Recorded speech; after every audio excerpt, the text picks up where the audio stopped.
Thanks to the support as a channel member, Ryan Duffy. Well, these aren't quite the circumstances I'd hoped for the great rebuild after the disappointment of the playoffs yesterday, but the great rebuild is the great rebuild. Almost everybody in the squad is out of contract. We'll keep a few.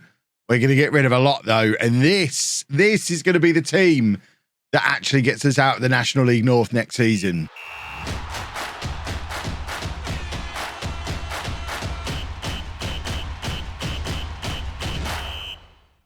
Hello and welcome to part 11 of Non-League to Legend. I'm Kev, and coming up on today's episode is our season review and transfer special, aka the Great Rebuild. We'll start things off with our season review after the disappointment of the playoff defeat yesterday. I am still not over it, but we'll have a quick review of the season and then move on and never speak of it again. So last year's transfer signing of the season, Tyrese Onyeka, has gone down as signing of the season. I think that probably makes sense. Certainly average rating wise, he was head and shoulders above everybody else. Joined us partway through the season, scored at more than a goal every other game.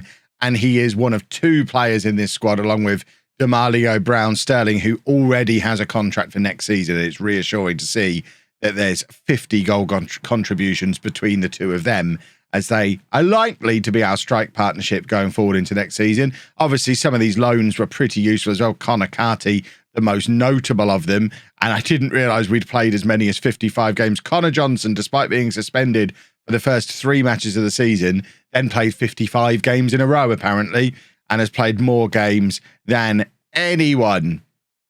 That shows just how important he was to the team once we actually got him into said team. The board were... Why is it not showing us the league on here? That's weird. We were supposed to finish mid-table from what I remember, and we finished second. That was good. Don't know why the league's not showing on there. That's weird. Financially, there's no money. We're such a small club. No reputation, no attendances. I forgot I checked. Oh, there's going to be so many disappointed people.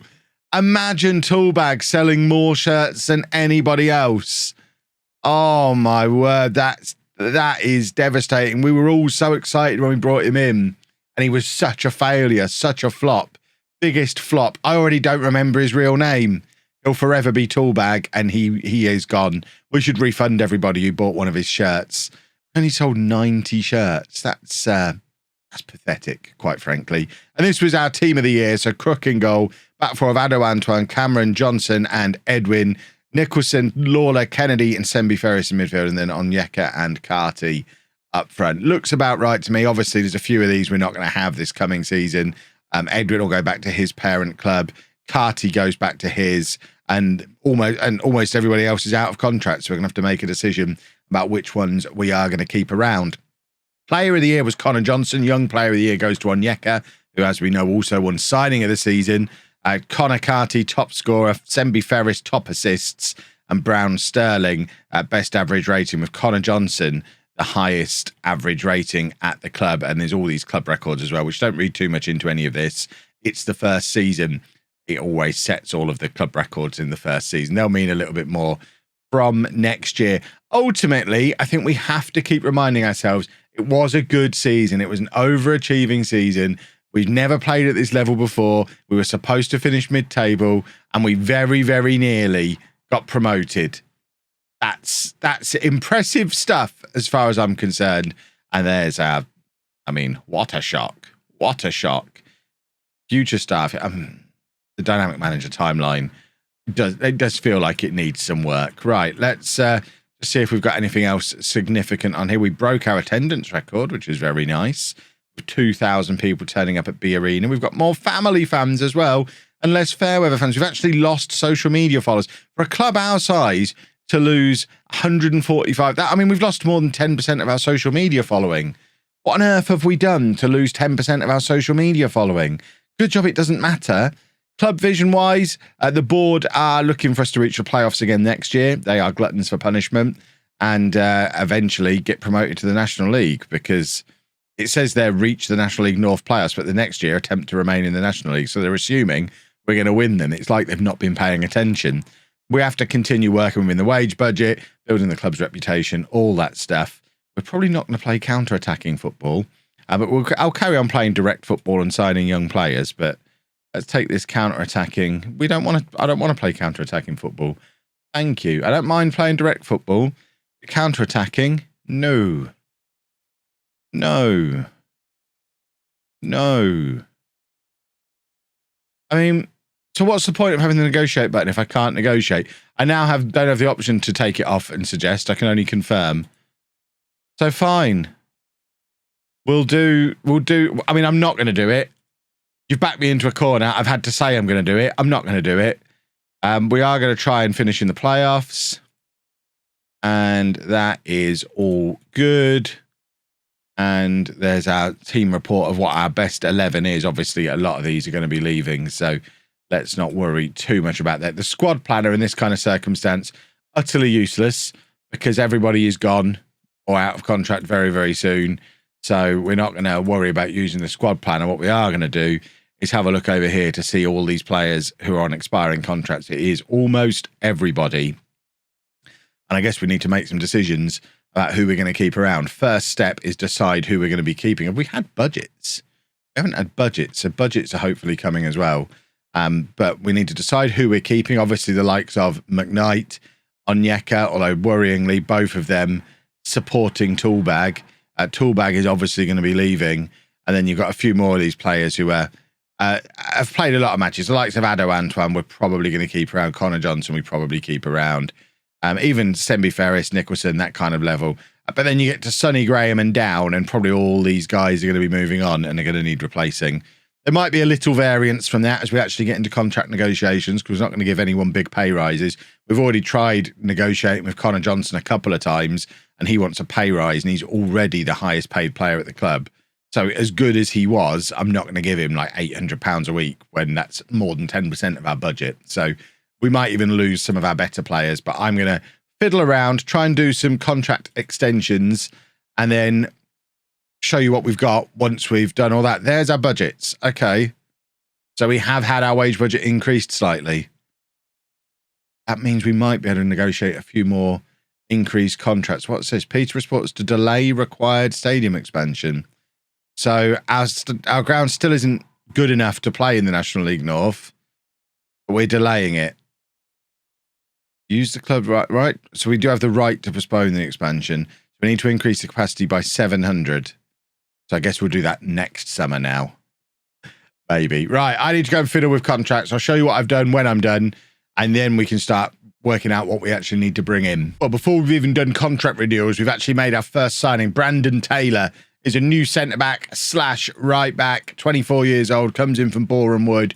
He just appeared on my scout report. He was available for nothing, and at 3.5 stars was as good as anyone else we already had in those positions, and at £525 a week seemed like a bit of a no-brainer. So he's in. Also in are all the youth candidates who've all come in on their £5 a week contracts because they've all been offered their £5 a week contracts. But of course, we don't actually have a youth team. So our first team squad, the only squad at the club, is now enormous. We've got 44 people in it. The vast majority, well, I wouldn't say the majority of them, but half of them are 15 and 16 years old.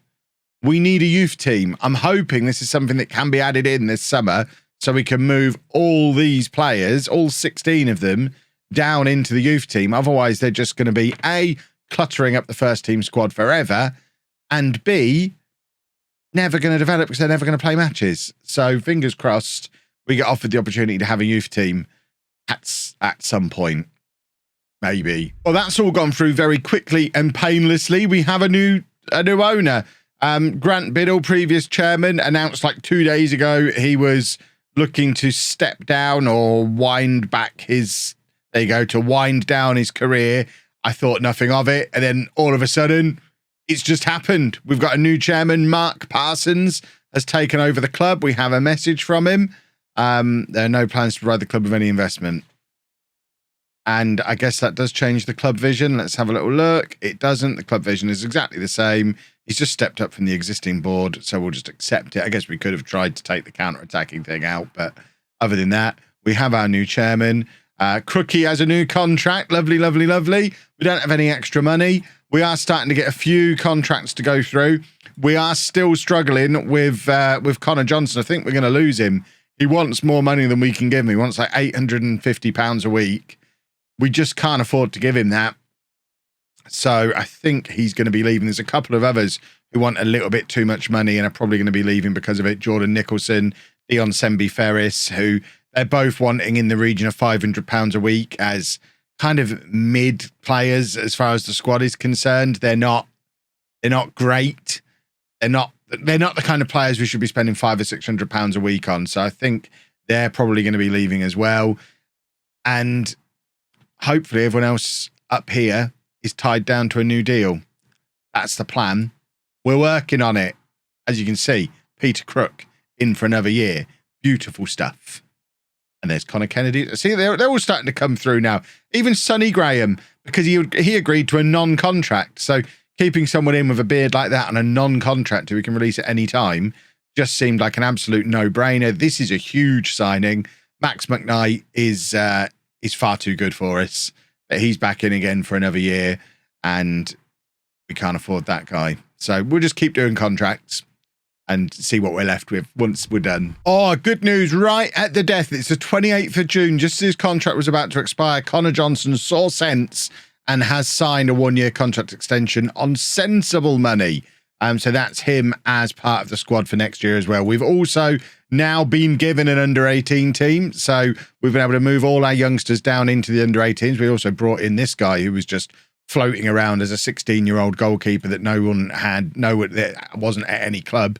So we brought him in as the goalkeeper for our under-18s on the little £5 a week youth contract. So we have our youth team, which is good. It's got them out of the way of the first team squad. And we're now just a couple of days away from the loanees going back and the out of contract players leaving. And at the moment, unless things change and some demands drop, we're going to be losing Toolbag, Cameron, Fox, Lawler. Sembi-Ferris is going to be a big miss, but I don't want to pay him that much. We might go back in for Sembi-Ferris. Jarvis, Brown, Peters, Niche, who won't get a work permit anymore. Jones, Ryan Fryatt leaving as well.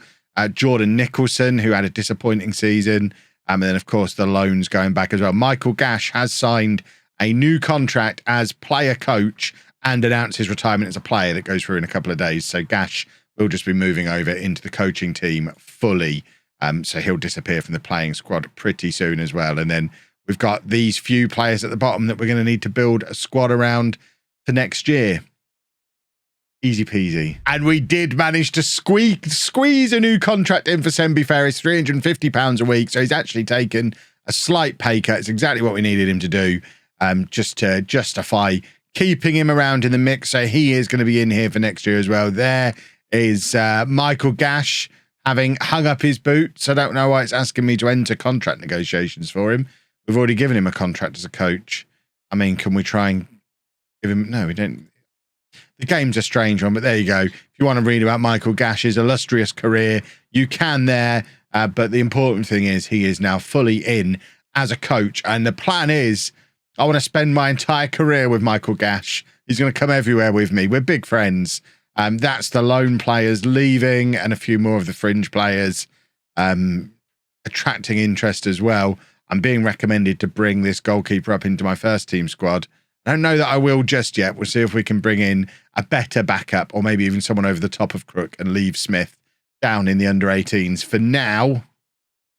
And Daniel Jarvis has left the club as well. Right. Next time you see me, we should be bringing in loads of trialists. So there is your confirmation of the 10 players who've been released. And also Manish is back and has been released as well because he can't get a contract anymore. Can't get a work permit, sorry. And why am I pressing all the wrong buttons? That's the lone player. Oh, no, that's Manish coming back. But either way, the squad still has the loans in. Right. I want to show you the squad in its completely gutted state. So we've got a young player coming in as well. I'll show you him when he arrives in a moment. But there is the lone players leaving.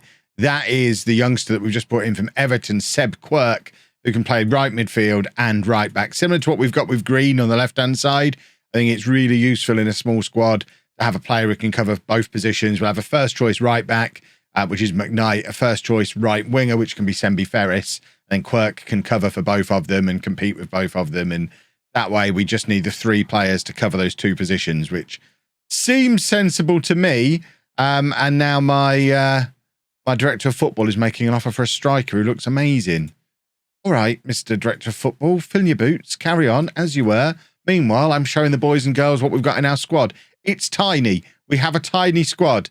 We have a squad of 13 people, and bearing in mind, 2 of them are on non-contracts, and if we can find better, will be replaced. So we effectively have an 11. Is it a first 11? Have we managed to keep enough players in to make an actual first 11? Let's have a little look. I mean, it's not going to show, it's not going to let me quick pick them, is it? So let's get that gone and actually pick a team the old-fashioned way. So Crook in goal is here. Ado Antoine, and then Johnson and New Boy Taylor. And then we can put McKnight in there. We've then got New Boy Quirk. We've got Green. Sembi Ferris, not a starter at the moment. We have a gap in central midfield because Graham or McLean aren't going to start. And then up front, Onyeka and Brown Sterling. So we kind of have, I mean, that team is good enough to compete for the playoffs. We saw that last year. Obviously, Sembi Ferris can come in on either of those wings and be absolutely fine if we want to go a little bit more attacking. We obviously need a midfielder and we need backups or improvements in every position. We basically need to go out and sign 11 players, 10, 11 players. We've got more than half our wage budget available. And of course, there's loans as well. So it's doable. It's just going to be a busy couple of weeks. The great rebuild. I told you, the great rebuild. Oh, look at all these beautiful loan players we've got in the club. We've made an offer for lots of them. And I mean, lots of them. The only problem is they're all getting loads of offers from everybody. So I don't know. I think it's unlikely we get all of them or anywhere near all of them. We might not even get any of them. If we get just a few of them, oh, that would be a nice start to this window. And you know what? We got a few of them. If we have a look at our transfer history, we'd already brought Tony Smith in. He's the young goalkeeper. Seb Quirk, you already know about, but we got 4 of those 11 players that we just made offers for. Charlie Farr, the first one to come through, is a right midfielder. He's another one who can play right back as well if need be, but really we've signed him to play a little bit further forward on the right-hand side of midfield. Could also play right wing if we needed to push him forward. He's 3 stars of current ability, 5-star potential, 21 years old, previously of Aston Villa and Brentford. We've then got Scott Smith, who's a central midfielder, can also play as a defensive midfielder. Not that we use one, although we might have to against that diamond that always ruins us. He's another one in the typical non-league mould, ball-winning midfielder / box-to-box midfielder, although theoretically can play as a playmaker as well. Mr. Fancy, look at him go with his 9 first touch and his 9 composure. Got playmaker written all over him, but he's 22 years old. He's Welsh. He's got 3.5 stars of current ability, 4.5 stars of potential. He is the best midfielder we've got at the club by miles. Could even potentially play in League 2 one day, which is beautiful. He's come in from Wigan. Ronan Coughlin is an Irish striker, 26 years old. Probably more of a support striker than the out-and-out striker. If we decide to move away from playing the big target man, he could play in there as the deep lying forward, and I think that's something we might move towards doing because I hate playing with a target man. We've kind of been forced into it for so long, but it's nice not to have to now. Good National League player, which is always good. He's been playing in the Irish League pretty much all of his career since leaving Huddersfield as a youngster. I feel like he's going to have a point to prove and hopefully have some goals in him. And then lastly, Sam Bone is a centre-back, 6'5" centre-back, can also play right-back. Theoretically, he's better at right-back, but obviously we are overloaded in the squad with right-backs at 6'5". Obviously, this guy's going to play centre-back for us. 24 years old. He's a Malaysian international, 3.5-star current ability, 4-star potential. If we compare him to the centre-backs we've already got at the club, he's going to compete very nicely with Connor Johnson, Brandon Taylor. We probably need one more. He's another one who's been out in Ireland for most of his career since being released by an English club when he was younger. But that's it for now. That gets us to a squad of 17 players.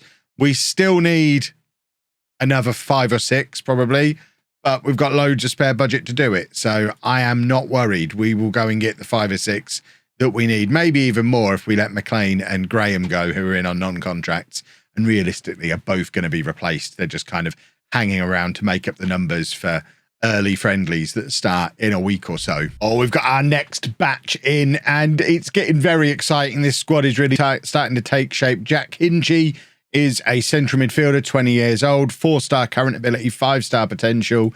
He's got the potential to play in League One eventually, probably of Stockport and Brighton. We're starting to put together a team that can get some promotions under its belt here. Gabri Ajuchi is a left winger. He's Spanish. He's 21 years old. He's better than anyone else we had on the left-hand side previously. Originally at Forest, did the tour of Spain, was at Kingstonian last year, doing pretty well in the non-playable leagues, and hopefully he can take the step up. Philip Marshall is our new first-choice goalkeeper.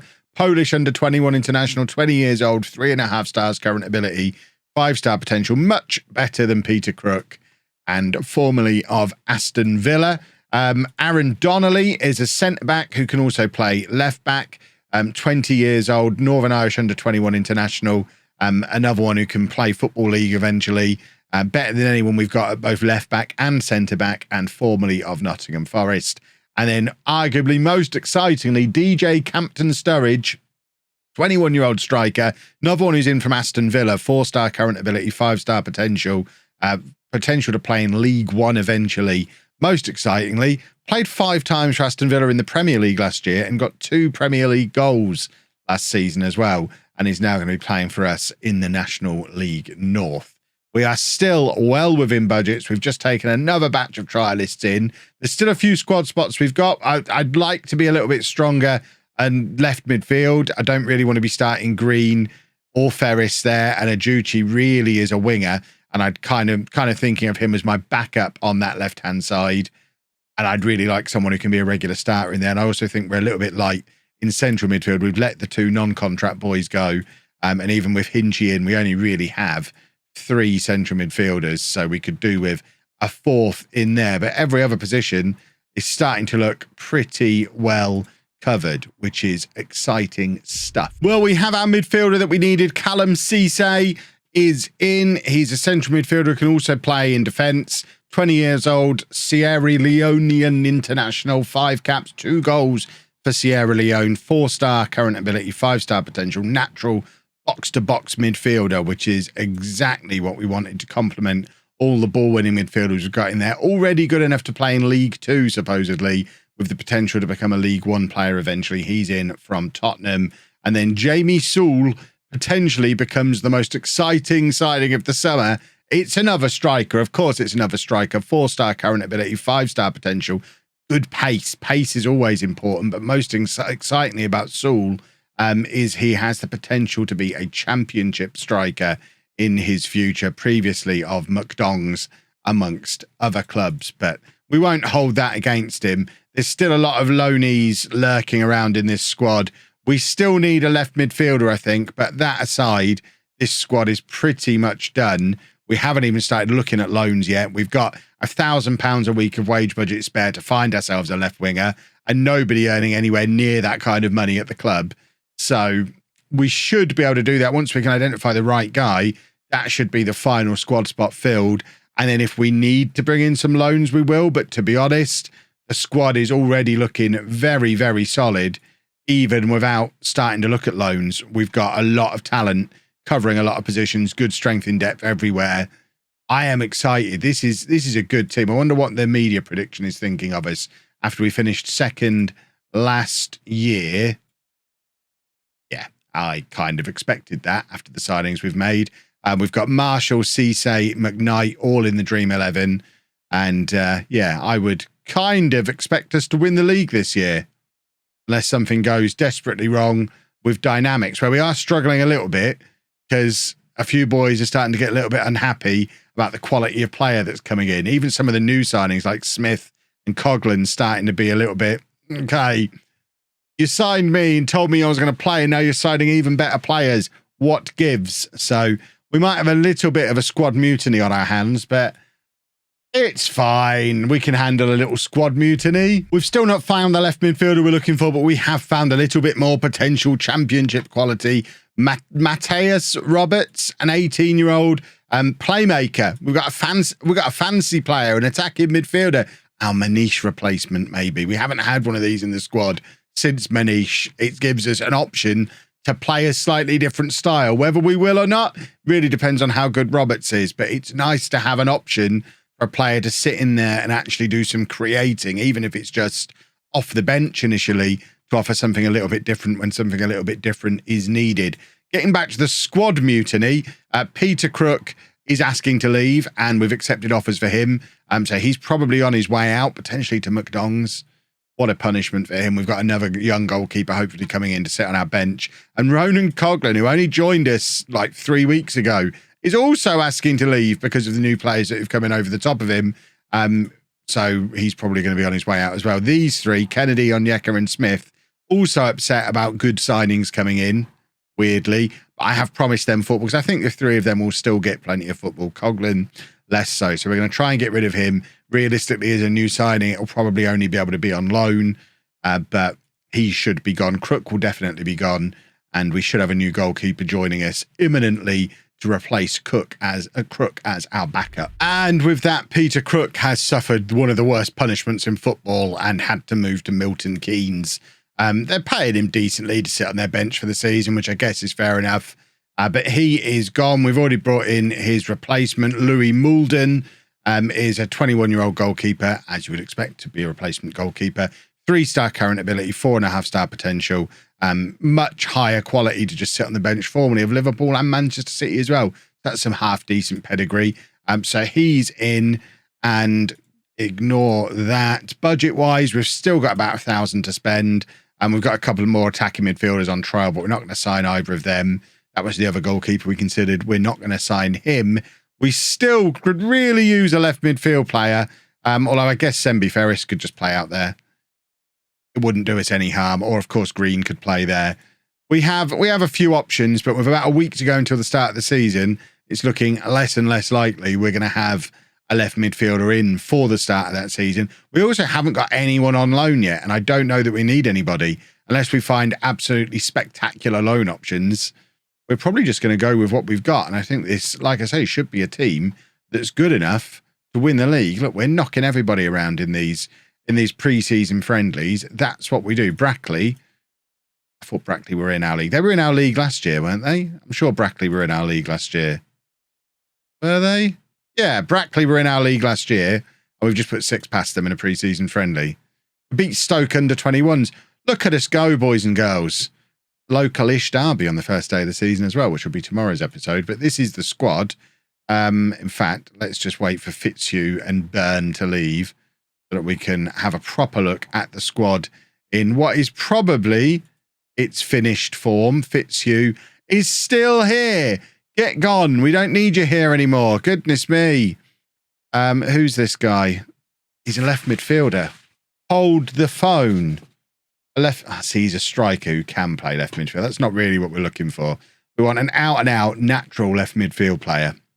We'll find one. And that is the finished squad, at least for going into the first day of the new season. As with last year, there's no transfer window at this level, so we can make changes to this as we go. We'd still like to bring in another left midfielder, but that is a 22-man squad, which is what we were going for. It's a much higher quality 22-man squad than we had before. We are paying more on wages than we were last year, but we're still well within our budget, which is very nice to see. The squad planner shows us some very good strength in depth throughout the team. I think this is probably going to be our first choice 11. There's a couple of players pushing to be in that far on the right-hand side. Sewell up front, maybe Green in either of these side places on the left, the likes of Smith in midfield. There's decisions to make, but this is what we're going to be starting the season with. A few familiar faces, Ado Antoine, Onyeka, McKnight, not loads, lots of new talent, lots of young new talent.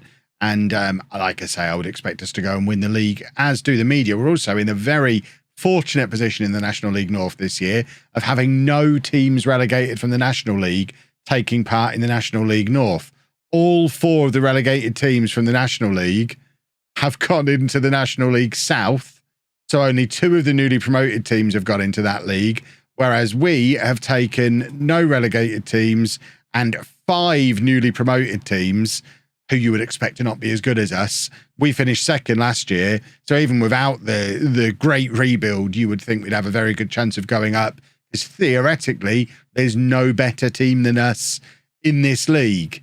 But with no relegated teams coming in, I mean, you've got to believe this is our year. It's all setting itself up very nicely for us to push on to the National League with our new fancy players. Very excited. First day of the season coming up tomorrow. Give us your predictions down in the comments below. If you're not predicting champions, you have no faith in me, and I'm very sad. If you've enjoyed that, please make sure you leave a nice big thumbs up on there for me.